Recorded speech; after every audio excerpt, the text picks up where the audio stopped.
Strategic gear box کے طور پہ ایکٹ کرنا ہے. اگر آپ ایک پولیٹیکل پارٹی ہیں، لینن پولیٹیکل پارٹی کو ایک اسٹریٹجک گیئر باکس کہتا ہے. وہ اسے صرف پولیٹیکل پارٹی نہیں کہہ دیتا کہ آپ نے اسٹریٹجی بھی بنانی ہے، آپ نے ہسٹری کے اوپر پالیٹکس کو فوقیت دینی ہے، اور آپ نے اسٹریٹجی کو سب سے پہلے رکھنا ہے. آپ یہ نہیں ہو سکتا کہ تاریخی طور پہ آپ نے ایک چیز پڑھ لی ہے کہ پاکستانی سماج کے اندر مثال کے طور پہ یا انڈیا کے سماج کے اندر جو کسان تحریکیں ہیں، جس طرح سے انہوں نے ڈیولپمنٹ کی ہے پاکستانی سماج نے، اب چونکہ انڈسٹری لگ رہی ہے، سارا کچھ ہو رہا ہے، تو اب جو کسان تحریکیں ان کے ساتھ اس طرح سے ہم رشتہ نہیں بنا سکتے جس طرح سے پہلے بنانا ہے.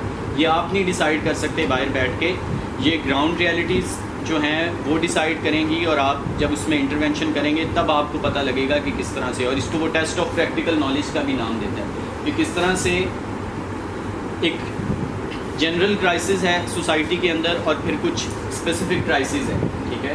اور وہ جو جنرل کرائسس ہے وہ ان اسپیسیفک کرائسس کی وجہ سے ہی بنتا ہے. اگر کوئی خاص تضاد نہیں ہے معاشرے کے اندر تو پھر کوئی عمومی تضاد بھی نہیں بنے گا اس معاشرے کے اندر، کیونکہ تضادات کا مجموعہ جب ملے گا، کانٹرڈکشنز جب اکٹھی ہوں گی تو اس کے بعد یہ جنرل کرائسس بنے گا. تو اس کے اندر بھی آپ نے، اگر آپ کے پاس کوئی آئیڈیالوجی ہے، کوئی اسٹریٹجی ہے، تو اس کو بھی آپ باہر بیٹھ کے یہ ڈیسائیڈ نہیں کر سکتے کہ وہ کس حد تک ویلڈ ہے، کس حد تک انویلڈ ہے. اس کے اندر بھی آپ کو انٹرونشن کرنی پڑے گی. تو ایک تو یہ بات کرتا ہے. دوسری وہ جو بات کرتا ہے وہ کہتا ہے کہ جو بیسکلی پولیٹیکل پارٹی ہے وہ ریپرزینٹ کرتی ہے ورکنگ کلاس کا ریلیشن، ایک تو اوور آل جو دوسری کلاسز آپ کی سوسائٹی کے اندر ہیں، جو اس وقت آپریٹ کر رہی ہیں آپ کی سوسائٹی کے اندر، ان کے ساتھ بھی، اور پھر آپ کی ورکنگ کلاس کا ریلیشن وہ پولیٹیکل پارٹی ریپرزینٹ کرے گی آپ کی اسٹیٹ کے ساتھ بھی، کہ کیا ریلیشن ہونا چاہیے ورکنگ کلاس کا اسٹیٹ کے ساتھ اور دوسری جو کلاسز اس معاشرے کے اندر آپریٹ کر رہی ہے ان کے ساتھ. یہ ڈیسائیڈ کرے گی پولیٹیکل پارٹی، کیونکہ ورکنگ کلاس بحیثیت خود یہ ڈیسائیڈ نہیں کر سکتی. اور اس کو لینن اس نے مختلف جگہ پہ اس کو ایکسپلین کیا ہے. What is to be done میں بھی وہ ایکسپلین کرتا ہے، اس آرٹیکل کے اندر بھی ڈینیل بن سعید اس کو ایکسپلین کرنے کی کوشش کرتا ہے. وہ کہتا ہے کہ اگر آپ ورکنگ کلاس کے اوپر چھوڑ دیں گے کہ وہ خود ڈیسائیڈ کرے اس کا ریلیشن کیا ہوگا یا اس کی ڈیمانڈس کیا ہوں گی، تو وہ پھر پیور اکانومزم بن جائے گا. کیوں؟ کیونکہ کانشیسلی وہ صرف یہ دیکھیں گے کہ ان کو اپنا جو مالک ہے اس سے کس حد تک وہ کنسیشنز لے سکتے ہیں، ٹھیک ہے. کیونکہ کانشیسلی وہ یہ کر نہیں سکتے، یہاں پہ پولیٹیکل پارٹی کو انٹرونشن کرنی پڑے گی، اور پولیٹیکل پارٹی کو پھر اتنا تیز ہونا پڑے گا کہ وہ کرائسس کو بھی دیکھے، وہ ورکنگ کلاس کے ریلیشن کو دوسری کلاسز کے ساتھ بھی دیکھے، اور اسٹیٹ کے ساتھ اس کا کیا ریلیشن ہے، یہ ساری چیزیں سائملٹینیسلی چلیں گی.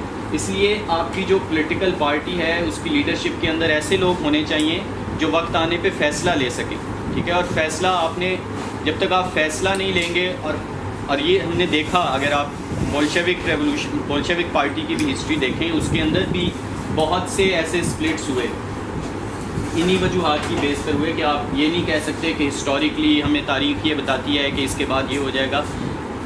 انہوں نے بیسکلی کی، اور پھر بعض دفعہ آپ کو اپنی جو آپ نے پہلے اسٹریٹجی بنائی ہوتی ہے اس سے بھی آپ کو مکرنا پڑتا ہے. کیوں؟ کیونکہ آپ کی جو گراؤنڈ ریالٹیز ہیں وہ مسلسل چینج ہو رہی ہیں. کیونکہ اگر آپ نے پہلے ڈیفائن کر لیا ہے کہ جو پالیٹکس ہے وہ کرائسس کا نام ہے، وہ بریکس کا نام ہے، اور وہ کسی بھی وقت کسی بھی کرائسس کے اندر جنریٹ ہو سکتی ہیں، تو اس کا مطلب یہ ہے کہ آپ کی جو اسٹریٹجی ہے وہ بھی ان کرائسس اور بریکس کو مد نظر رکھتے ہوئے چینج ہوتی رہے گی.